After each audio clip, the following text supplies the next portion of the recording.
Olá, amigos da TV Justiça. É hora do nosso encontro semanal em que conferimos os destaques entre os julgamentos do plenário do Supremo Tribunal Federal aqui na TV Justiça. É o Plenárias que está começando agora.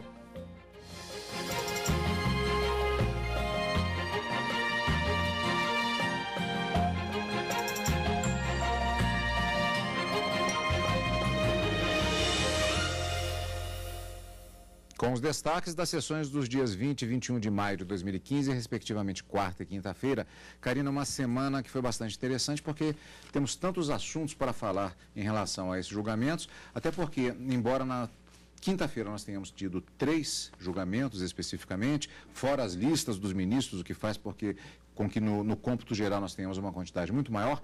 Na quarta-feira também tivemos listas e tivemos pelo menos 10 julgamentos que foram realizados pelos ministros. Inclusive, temos aqueles julgamentos que tiveram continuidade e alguns que terão continuidade ainda dentro dessa política que está sendo adotada atualmente no plenário do STF. Exatamente, Cadu. Foram 13 processos ao todo analisados pelo Supremo Tribunal Federal e, como você disse, apenas 2 deles teve o julgamento interrompido. Um em razão de um pedido de vista do ministro Gilmar Mendes, de um julgamento que já havia sido retomado anteriormente com pedido de vista. Na verdade, na quarta-feira foi apresentado o voto-vista do ministro Luiz Fux, que era justamente sobre a modulação dos efeitos da declaração de inconstitucionalidade que o Supremo já havia declarado em relação a uma lei do Estado do Rio de Janeiro, que fazia, na verdade, alterava os limites entre 2 municípios no Estado do Rio de Janeiro, e o Supremo declarou essa lei inconstitucional. E durante esse julgamento, o ministro Dias Toffoli propôs que houvesse uma modulação de efeitos. Na sessão de quarta, o ministro Luiz Fux, após pedir vista, e trazer o voto vista na quarta-feira, entendia que não havia qualquer modificação, não havia qualquer modulação para ser feita, porque, na verdade, esses limites territoriais já haviam sido determinados em um decreto-lei da década de 40, então não havia o que se modular. E quando, então, uma discussão surgiu no plenário do Supremo Tribunal Federal e o ministro Gilmar Mendes acabou pedindo vista, interrompendo mais uma vez o julgamento, mas acerca apenas da modulação dos efeitos, que a gente disse que, para que haja modulação dos efeitos de uma decisão do Supremo em declaração de inconstitucionalidade, é preciso que 8 ministros votem no sentido da modulação, ou seja, para que se diga até quando aquela lei considerada inconstitucional poderá valer de acordo com a decisão do Supremo. Então, esse foi um julgamento interrompido, e um outro julgamento envolvia a legislação do Estado de Tocantins.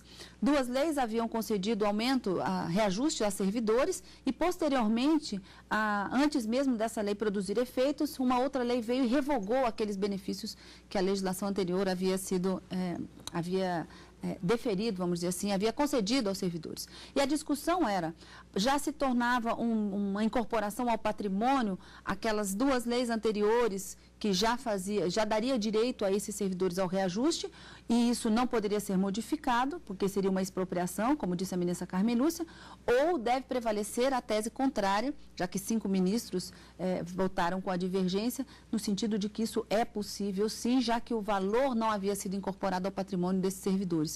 Então, na quarta-feira, o plenário se dividiu em 2 correntes, 5 entendendo que isso seria uma expropriação e que, portanto, uma nova lei não poderia revogar as anteriores, que concedia esse reajuste, e uma outra corrente de 5 ministros, acompanhando o ministro Dias Toffoli, entendendo que essa revogação seria absolutamente possível, já que esse valor não havia sido recebido, então não teria sido incorporado ao patrimônio. Nesse caso, o julgamento foi suspenso diante de um empate para se aguardar a posse do novo ministro do Supremo Tribunal Federal, que já passou por toda a aprovação do Senado Federal, mas ainda tem que se aguardar a posse. Então, esse julgamento em relação a esse reajuste dos servidores no Estado de Tocantins deve aguardar o voto de desempate do ministro Luiz Fachin, assim que tome posse e assim que venha também ao plenário do Supremo Tribunal Federal.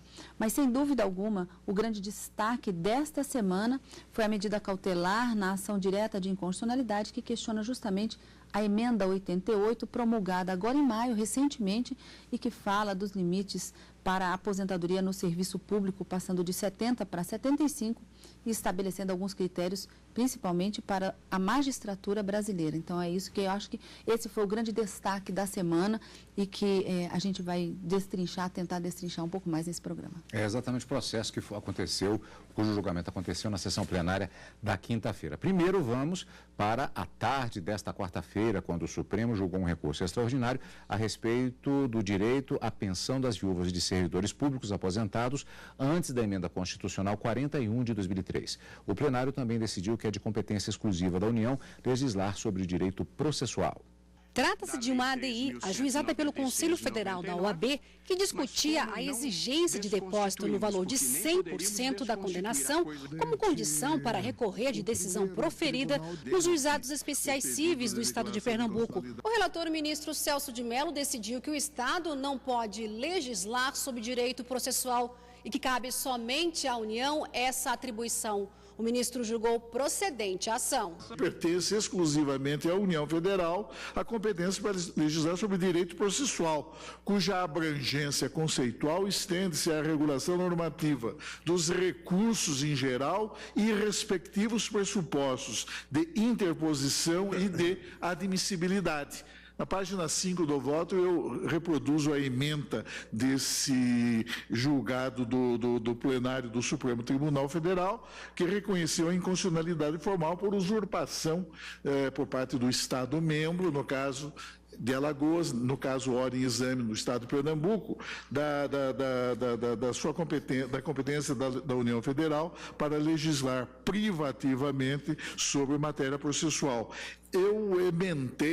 Eu fiz um projeto de ementa que mais ou menos sintetiza todo esse voto. Diz a ementa o seguinte: os Estados-membros e o Distrito Federal não dispõem de competência para legislar sobre direito processual. Eis que, nesse tema, que compreende a disciplina dos recursos em geral, somente a União Federal, considerado o sistema de poderes enumerados e de repartição constitucional de competências legislativas, possui atribuição para legitimamente estabelecer, em caráter de absoluta privatividade, artigo 22, inciso 1º da Constituição da República, a regulação normativa a propósito de referida matéria, inclusive no que concerne à definição dos pressupostos de admissibilidade pertinentes aos recursos interponíveis no âmbito dos juizados especiais precedentes, e também menciono, senhor presidente, que em questões bastante assemelhadas a diversos outros julgados também do Supremo Tribunal Federal, todos nesse mesmo sentido. Por isso, senhor presidente, eu concluo. Digo eu que, no caso em exame, o Estado de Pernambuco inovou em matéria processual ao criar como pressuposto adicional de recorribilidade requisito obrigatório, exigência de depósito recursal equivalente a 100% do valor da condenação para efeito de interposição do recurso inominado, a que alude o artigo 42 caput da Lei 9.099 de 95, que dispõe sobre os juizados especiais cíveis e criminais.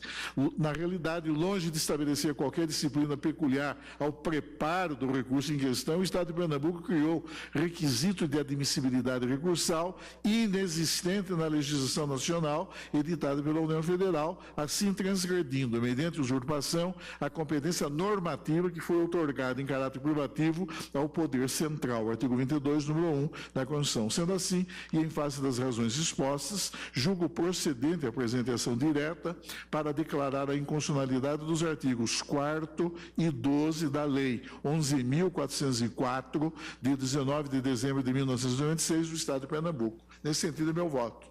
O plenário também julgou o recurso extraordinário que chegou ao Supremo depois que o Tribunal de Justiça do Rio de Janeiro entendeu ser devida a pensão integral por morte a viúvas de servidores públicos aposentados antes da emenda constitucional 41 de 2003, mas falecidos após sua entrada em vigor. No caso em exame, a Rio Previdência e o Estado do Rio de Janeiro alegavam inexistir o direito à paridade e à integralidade dos proventos por morte, mas os ministros ministros entenderam que existe sim o direito à paridade se preenchidos os requisitos de transição previstos na emenda 47 de 2005. Assim sendo, deram provimento parcial ao recurso extraordinário. Por essa razão, presidente, eu entendo que os recorridos têm efetivamente direito de paridade, porque o caso se enquadra na nova regra de transição estipulada pelo artigo 3º, parágrafo único da emenda constitucional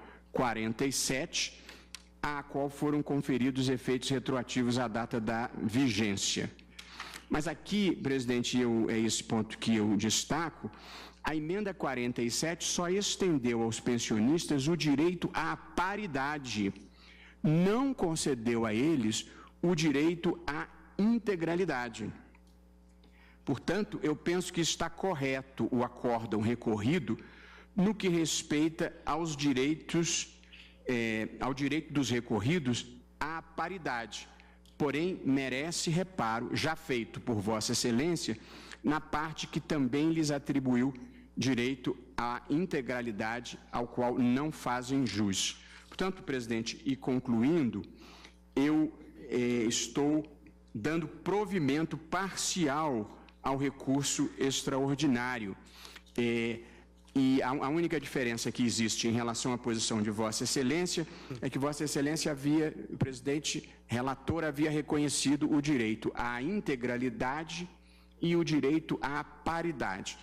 Eu entendo que, à luz dessas regras de transição que procurei expor, notadamente a emenda constitucional número 47, o direito de paridade existe, mas não o direito de integralidade. Portanto, continua a se aplicar a regra dos 70%. Ao concluir o julgamento, os ministros formularam uma tese. Os pensionistas de servidor falecido posteriormente à emenda constitucional 41 de 2003 têm direito à paridade com servidores em atividade, caso se enquadre na regra de transição prevista no artigo 3º da emenda constitucional 47 de 2005. Não tem, contudo, direito à integralidade, artigo 40, parágrafo 7º, inciso 1 da Constituição Federal. O plenário retomou o julgamento referente à modulação dos efeitos da decisão proferida na ADI, que julgou inconstitucional a lei do Estado do Rio de Janeiro, que alterou os limites territoriais dos municípios de Cantagalo e Macuco. Na sessão dessa quarta-feira, o ministro Luiz Fux votou contrário à modulação,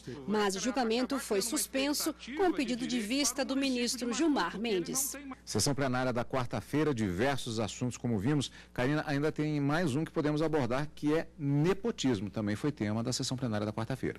Exatamente, Carlos. A ação direta de inconstitucionalidade, ela buscava retirar a eficácia justamente de um dispositivo da Constituição do Estado do Espírito Santo, que proibia o nepotismo, vamos dizer assim, inclusive em relação a funcionários, a servidores efetivos concursados. E nessa ação direta de inconstitucionalidade, a ministra Rosa Weber, que trouxe o seu voto vista e acabou concluindo o julgamento dessa ação direta de inconstitucionalidade, entendeu que deveria ser dado, e como todos, deveria ser dada apenas uma interpretação conforme a Constituição de 88 para esse dispositivo e, à luz da súmula vinculante número 13 do Supremo Tribunal Federal, que proíbe o nepotismo tanto nos órgãos da administração pública, na esfera federal, estadual, municipal, também em toda a magistratura, decidiu que apenas em relação aos cargos em comissão, funções gratificadas e cargos de direção e assessoramento é que deveria ser observado essa proibição do nepotismo, ou seja, a contratação de parentes, não é, segundo a Constituição do Estado do Espírito Santo, até o 2º grau de parentesco civil, deveria ser observado apenas para esses cargos e não alcançar definitivamente os servidores efetivados. Então, é possível, sim, que haja uma indicação desses cargos, mas desde que não seja uma relação de parentesco para cargos em comissão, função gratificada, direção ou assessoramento. E com isso julgou parcialmente procedente a ação direta de inconstitucionalidade, justamente para dar essa interpretação conforme.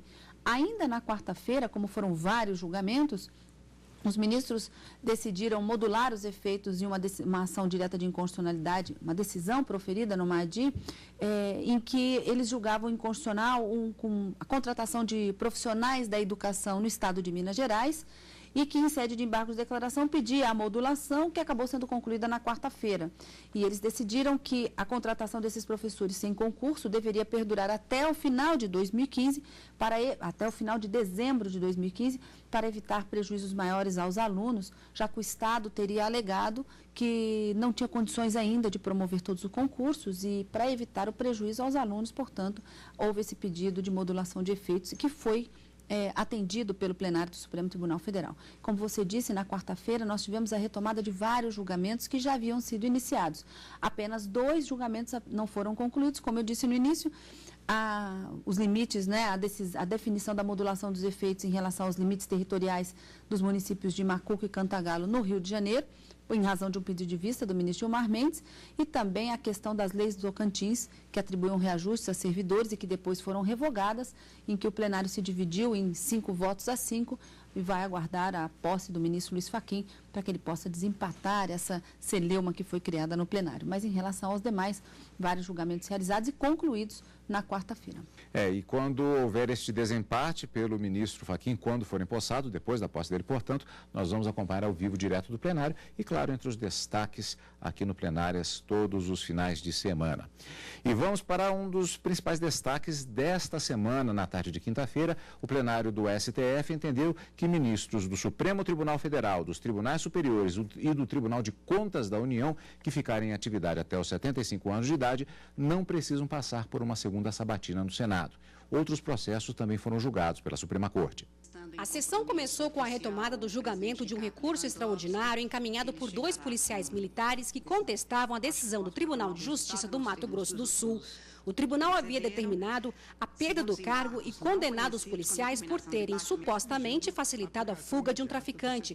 Os militares alegaram que a decisão do tribunal negou a vigência de dispositivo da Constituição que exige procedimento específico para que haja exclusão de praças dos seus postos. Os ministros negaram o recurso por entenderem que a perda do cargo pode ocorrer sem que haja um processo especial. Os ministros ainda analisaram uma medida cautelar proposta na ADI, que contesta a recente emenda constitucional 88, que altera os limites de aposentadoria dos ministros do STF, TCU e de tribunais superiores e demais servidores públicos.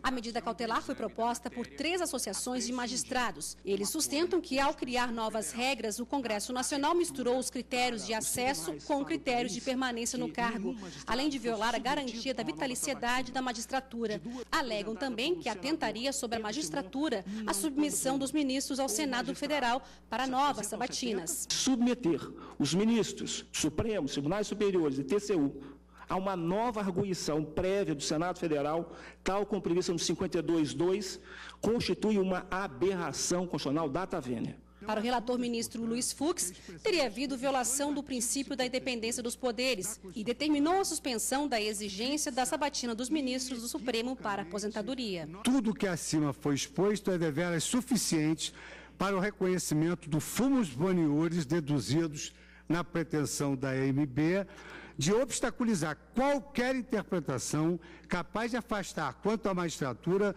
o caráter nacional da lei complementar a que se refere a emenda constitucional 88.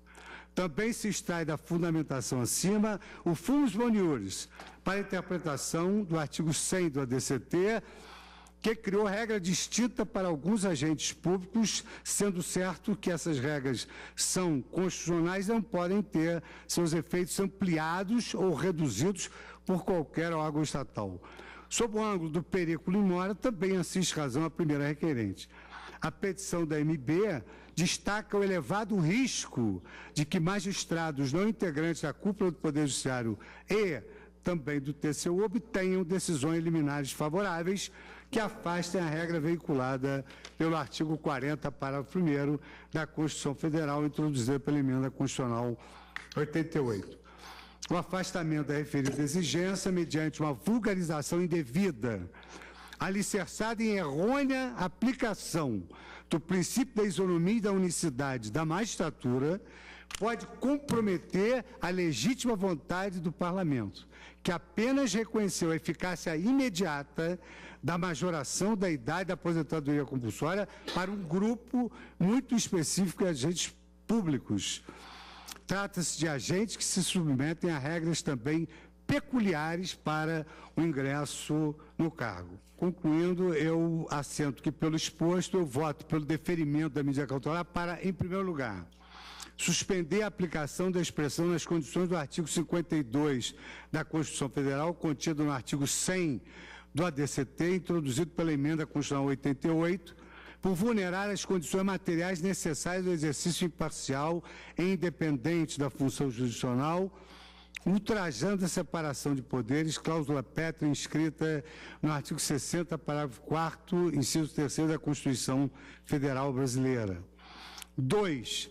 Fixar a interpretação contra a parte remanescente da Emenda Constitucional 88 de 2015, de que o artigo 100 do ADCT não pode ser estendido a outros agentes públicos até que seja editada a lei complementar a que alude o artigo 40, parágrafo 1º, inciso 2º da Constituição Federal, a qual, quanto à magistratura, é a lei complementar da iniciativa do Supremo Tribunal Federal nos termos do artigo 93 da Constituição Federal. 3. Suspender a tramitação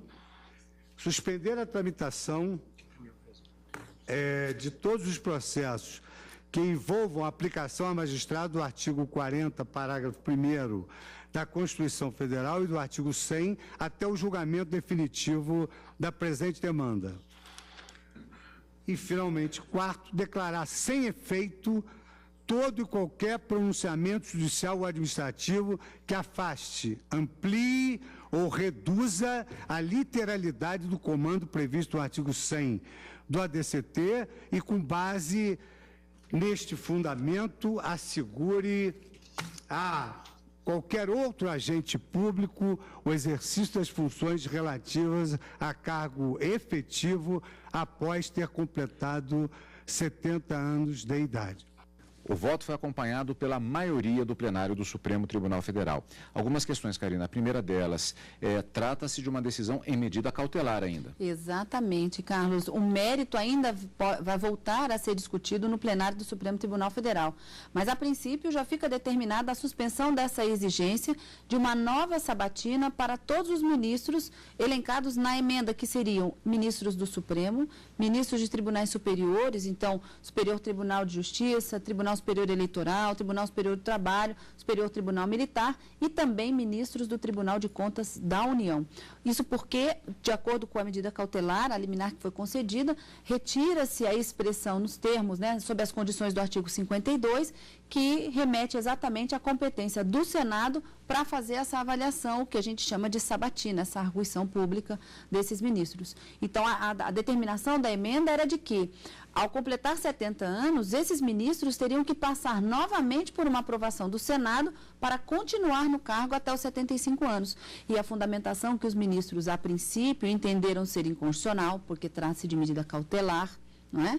E pode ou não ser confirmada no mérito, mas, a princípio, na sessão plenária dessa quinta-feira, eles decidiram que essa intervenção do Senado na continuidade do exercício da função jurisdicional seria uma violação ao princípio da independência dos poderes, uma violação do princípio da separação dos poderes, e isso seria cláusula pétrea, não poderia haver nem mesmo emenda, nem mesmo projeto de emenda que pudesse tanger esse princípio considerado cláusula pétrea pela própria Constituição. Então, nesse sentido, a maioria votou com o ministro Luiz Fux, mas 2 ministros acabaram ficando vencidos em parte, porque, na verdade, eles concediam a liminar, mas em menor extensão. O ministro Teori Zavascki e o ministro Marco Aurélio davam uma interpretação conforme, mas, no final das contas, todos entendiam que sim, que haveria uma violação a esse princípio da separação dos poderes. O ministro Marco Aurélio chegou, inclusive, Cadu, não sei se você se recorda, durante a sessão plenária de quinta-feira, a dizer que ele jamais se submeteria a essa sabatina do Senado se, porventura, não fosse declarada essa inconstitucionalidade, ou pelo menos suspensa essa exigência agora em sede de medida cautelar. Mas esse, sem dúvida alguma, foi o julgamento em que os ministros em que os debates e os votos foram muito mais alongados, em razão de ser uma emenda à Constituição e que acabou tomando a maior parte dos julgamentos da quinta-feira. Foram 3 julgamentos apenas, esse seria o blockbuster da semana e da quinta, mas teve outro julgamento também, um mandado de segurança, em que os ministros confirmaram a possibilidade do Tribunal de Contas da União declarar a inidoneidade de uma empresa para contratar e estabelecer, né, serviços com a administração pública em razão de fatos gravíssimos que teria acontecido. Então, havia um questionamento se o TCU poderia ou não dar essa declaração de inidoneidade e acabou firmando, por maioria também, um entendimento de que pode sim o TCU fazer essa declaração de idoneidade, que é uma mácula muito grande para essas empresas que contratam com a administração pública. Se ela não tem essa declaração, se ela é considerada inidônea, né, ela não tem essa idoneidade, ela não pode participar de licitações, e isso é um prejuízo muito grande para várias empresas e particulares que pretendem contratar com a administração. Bom, destaques da semana, como você bem disse, Karina, esse julgamento específico, esta sessão, foi um dos grandes destaques, portanto, em uma sequência de julgamentos de grande repercussão, vários julgamentos, portanto, que marcaram esta semana no plenário do Supremo Tribunal Federal. Karina, nós temos expectativa de continuidade desse trabalho de mostrar a jurisprudência sendo formatada ao vivo e também os principais momentos no final de semana. Semana que vem tem mais, resumindo. Exatamente, quarta e quinta-feira ao vivo, no direto do plenário, o acompanhamento das sessões e também no final de semana com plenárias, com os destaques do que foi julgado durante a semana no plenário do Supremo. Como sempre, nós agradecemos a sua companhia juntamente conosco e pedimos que continue aqui, na TV Justiça.